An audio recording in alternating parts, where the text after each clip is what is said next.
Hi, I'm Katie Ziskind. I'm the owner of Wisdom Within Counseling and Coaching. I'm a licensed marriage and family therapist. I'm a complex trauma specialist, and I specialize in sex and intimacy. So not only emotional intimacy, but also sexual intimacy. I help couples who are stuck in a cycle of sexual avoidance, emotional avoidance, rejection, and high conflict fights, really build a sense of meaningful connection, security, reassurance, and trust. So if you're looking to better your marriage and build elements of a secure emotional bond that then lays a foundation for a healthy sex life, you can work with me by heading over to wisdomwithinct.com. That's wisdomwithinct.com. Today's video is all about the cycle of trauma-bonded and high-conflict couples. So when I work with high-conflict couples, you are stuck in a cycle of intense, escalating arguments. So when you guys get triggered, when you guys get angry, you get really angry.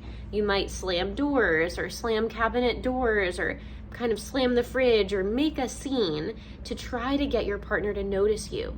When you grew up, you were raised by an emotionally avoidant parent. You had a narcissistic parent, a narcissistic mother, a narcissistic father that emotionally neglected you.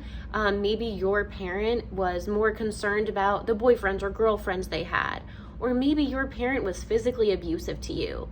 And one moment your parent would be warm and affectionate, and then in a split second, like a light switch, your parent would be screaming, throwing dishes, breaking glasses, and being very cruel to you. So when you grow up in an environment of childhood abuse and neglect, your body goes into fight, flight, freeze from a pretty young age. And this plays a role in your high conflict fights in your marriage. As well, in your marriage, do you feel, even though your partner might be honest, do you still feel this inherent sense of fear of rejection, fear of abandonment, fear of loss happening all over again? Do you fear that your partner is going to find someone else more attractive? Are you afraid that you're going to be cast aside and you're going to be rejected, just like you were in childhood? In your marital arguments, do you find elements of yelling happening, defensiveness, criticism? Right when you need security and closeness and intimacy the most, your partner says something really hurtful that kicks you in the stomach, really cruel. And this perpetuates that feeling of emotional distance and pain. And are you noticing that you and your partner have both had experiences in childhood when you were younger where your parents were incredibly cruel, mean, hurtful, emotionally dismissive, guilt tripped you, put you down? And so essentially what happened is in childhood, having a parent who's narcissistic or has narcissistic personality disorder makes you associate love with uncertainty. So you associate love and intimacy with rejection. You associate closeness with panic and anxiety. You associate love and intimacy with emotional pain. So essentially, from having a parent who is hot and cold, we call it a push me, pull you. One day they're feeling close, the next moment they're angry and explosive. It creates a sense of uncertainty growing up for you as a child. And that there is deep rejection, deep feelings of being unwanted that children who go through trauma face. And so I'm a marriage therapist that specializes in complex trauma, emotional intimacy, and helps you break the cycle of high conflict fighting in your marriage. And I understand how these two factors play a role in this vicious cycle that you're dealing with right now. So in your marriage right now, your arguments are escalating, you're yelling, you're getting very intense, highly emotional, because your partner isn't meeting that need for reassurance. You have a need for trust. You have a need for commitment. You have this need for reassurance and comfort. And when your partner, your significant other, does the exact opposite, it re-triggers those emotionally painful wounds from childhood that were once, originated through your caregiver. So essentially, your partner, let's say, giving attention to someone else triggers a feeling within you where you crave attention, you crave feeling special. And when your partner doesn't give you that attention that you need and that you deserve and that you want, that triggers a sense of hurt and insecurity inside of you. And that creates a high conflict fight, a ground for that escalation to occur. And so you both are becoming overwhelmed by intense, big emotions in these fights, such as anger, frustration, and different fears.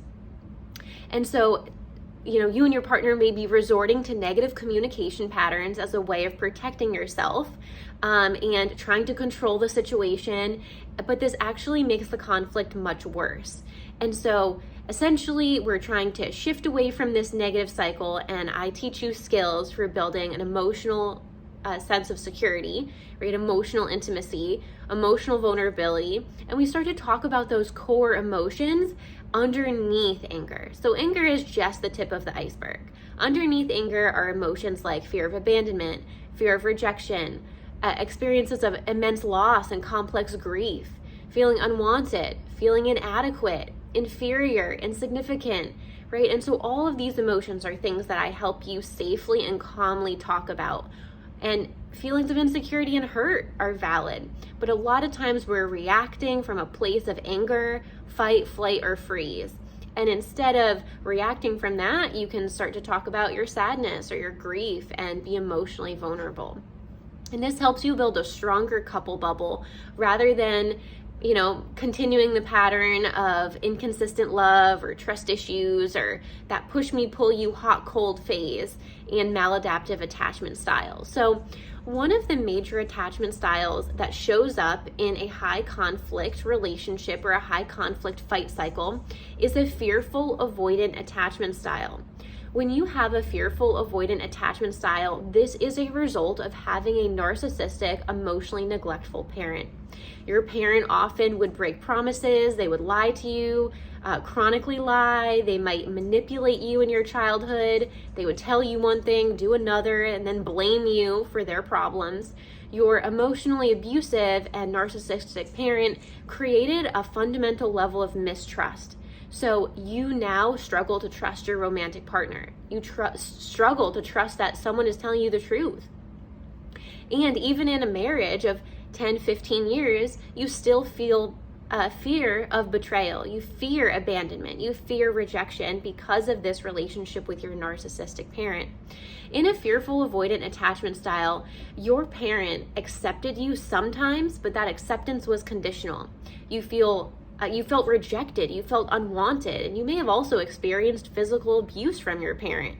And so you develop now this fearful avoidant attachment style. In a romantic relationship, you crave closeness and intimacy. You deeply want a secure bond. You deeply want someone you can trust. But at the same exact time, you fear it. You fear closeness, you fear intimacy, because as a child, your parent actually created that association for you of love meaning uncertainty, love meaning emotional pain. And so in the midst of your marital fight, you may have a fearful avoidant attachment style that pops up. So as the conflict escalates or, as you start to feel overwhelmed by the intensity of the argument, you withdraw, you become quiet, you pull away. There's this flight response, that fight, flight, freeze, that flight response kicks in. And you fear emotional closeness because emotional closeness has only led to disappointment and emotional pain. And so you kind of cut yourself off from your partner in order to protect yourself from that potential of more emotional pain. You kind of retreat in order to protect yourself from potential rejection or more abandonment. But really what that does is it perpetuates the cycle of a high conflict fight. Really, couples therapy and therapy with myself helps you reassociate intimacy and love with closeness, emotional security, vulnerability, and trust. So through the process of couples counseling and relationship coaching, you get to express your emotional needs, your fears, worries, and expectations. And your partner, instead of dismissing them like your parent did, instead of dismissing your emotions, your partner can learn how to validate and reassure you. That's deeply what we need when we've had a parent that's been narcissistic. So if you have a fearful avoidant attachment style, you may be having conflicting desires inside of you for closeness and trust, and also independence and self-protection. And that's really normal when you've experienced this push-pull, hot-cold dynamic with a narcissistic mother or father. Because when you have a parent that's angry one moment and explosive and screaming at you, and then like a light switch, they're affectionate and wanting to give you love, it's incredibly confusing, and it reinforces a belief within you from childhood that closeness, intimacy, and trust is not safe. So it's normal to feel like you want to self-protect, but couples counseling can help you truly address these patterns. And instead of emotionally disconnecting, you can actually learn to be vulnerable. You can work with your partner. You can work together to recognize and address these patterns. And the trauma bond really originates in childhood. Couples therapy with myself, I'm a complex trauma specialist and a high conflict couples specialist. I help you gain awareness. So this means an understanding of the negative fight pattern, and that allows for positive change in your marriage. So your fearful avoidant attachment style began in childhood, but it's not permanent. Through relationship counseling, you can start to build a secure, emotionally safe, comfort-based attachment. So for the first time in your life, through couples therapy, you can start to experience a sense of reassociation. So instead of feeling afraid of getting close, instead of feeling fearful of intimacy, you can start to learn how to slow down. You can start to talk about your experiences of childhood trauma. You can gain education on attachment styles. You can develop emotional vulnerability skills and emotional expression techniques. And you can also reassociate intimacy, emotional intimacy, with security and a secure attachment through the process of relationship counseling. I help you co-create trust. We can talk about what you need for reassurance, what it felt like to not matter as a child, what it felt like to be rejected as a child, what it felt like to be unwanted. And now in couples therapy, you can co-create reassurance. You can start to realize you do matter, that your voice matters, that your emotions matter to your partner and to me as your therapist. And we improve communication. You can let go of people-pleasing traits. You can let go of your own explosive anger tendencies. And you can really work to improve your marriage through trauma bond, high conflict couples counseling. I'm licensed in a number of states, including Connecticut, Florida, and New Jersey. And this process is so important because couples therapy is actually a safe space for you and your partner to gain a sense of empathy, understanding for each other's inner child wounds and these unmet love needs that really began around 5, 6, 7, 8 years old. And you can start to deepen the emotional intimacy in your relationship.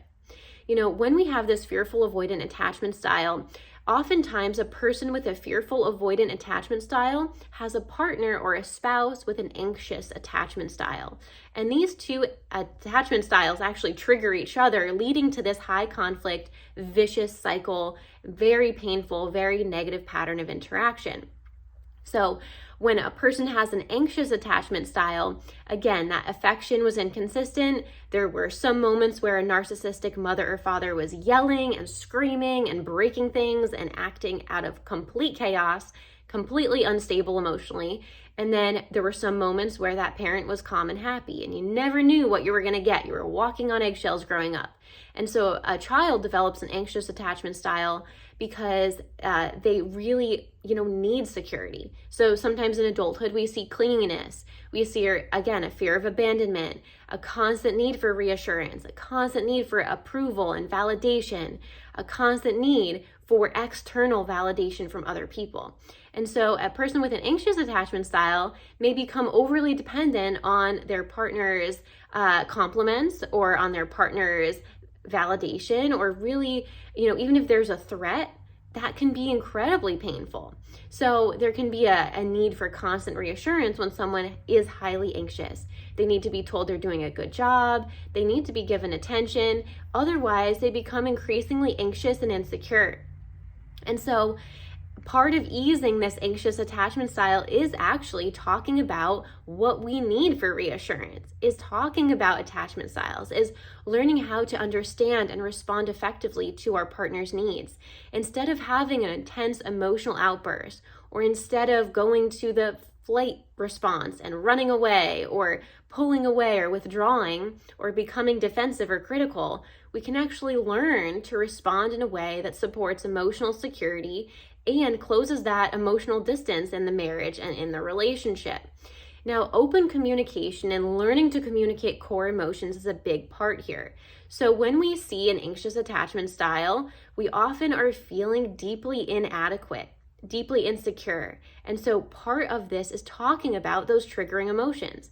Hey, I'm feeling really sad right now. Hey, I'm feeling really hurt. I'm feeling really inadequate. I'm feeling jealous. I'm feeling envious. And talking about these deeper emotions is very important for bonding, for intimacy, and for both of you to work together to address your attachment needs. Trauma bonded couples stuck in a high conflict cycle really need professional help because both of your nervous systems, your bodies go into like 911 mode, alert mode, where, it's really problematic for both of you, to be responding to each other in such a high intense state. So what I help you do is learn how to regulate your emotions so that you can be calm. I use somatic yoga therapy, give you outlets for trauma memories so that you can build a more trusting, loving, meaningful, secure, and fulfilling marital connection. I would love to support you if you are stuck in a high conflict cycle or have been through past trauma. It's one of my specialties. You can improve your marriage. You can start to break the cycle of high conflict fighting by heading over to wisdomwithinct.com. That's wisdomwithinct.com. And I would love to help you shift away from these high conflict triggering moments into a loving, secure, emotionally vulnerable pattern of interaction for long-lasting love.